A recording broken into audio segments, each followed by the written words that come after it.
Bienvenue au 19h50. Je vous l'annonçais en titre. Dans la région du sud-ouest, les séparatistes ne démordent pas. Ils ont attaqué ce jour le cortège du gouverneur de la région du sud-ouest. Bernard Okalabilay se rendait à Koumba pour constater lui-même les dégâts causés par les flammes lors de l'incendie de l'hôpital de district de la ville la veille.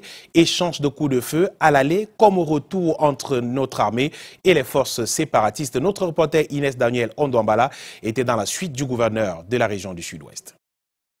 Voici les ruines de l'hôpital de district de Koumba après l'incendie perpétré par des combattants séparatistes il y a 48 heures. Les lieux sont vidés, seuls 2 patients s'y trouvent encore. Que s'est-il passé? Le directeur de l'hôpital relate les faits.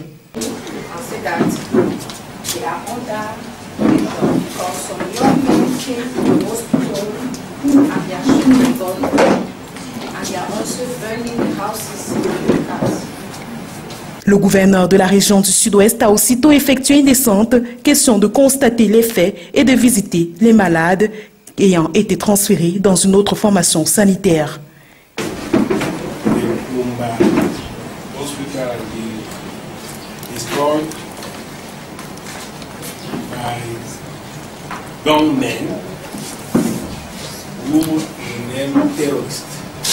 Les éléments des forces de défense qui ont été touchés au cours de l'attaque du cortège du gouverneur ont reçu des soins à l'infirmerie du poste de commandement B de la zone sud de l'opération Chacal à Koumba.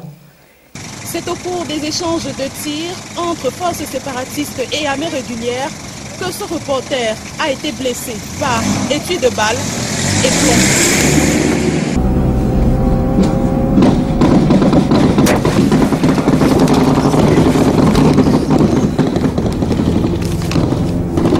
Le moins que l'on puisse dire, c'est que la puissance de feu des combattants séparatistes que le cortège du gouverneur Okalabilay a essuyé aussi bien à l'aller qu'au retour démontre à suffisance leur détermination à défier l'autorité de l'État.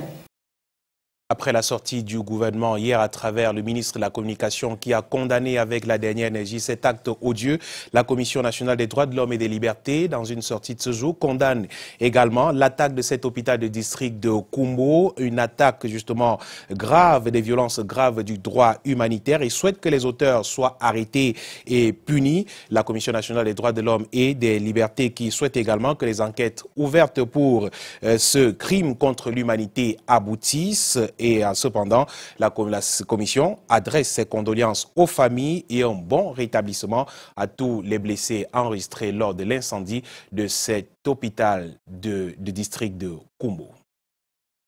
Du sud-ouest au nord-ouest, on parle d'enlèvement du sous-préfet de Batibo. Cela fait exactement 1 an que Joseph Diteng Yamata est introuvable tant par sa famille que par les autorités qui se sont déployées pour le retrouver justement le représentant local du chef de l'État.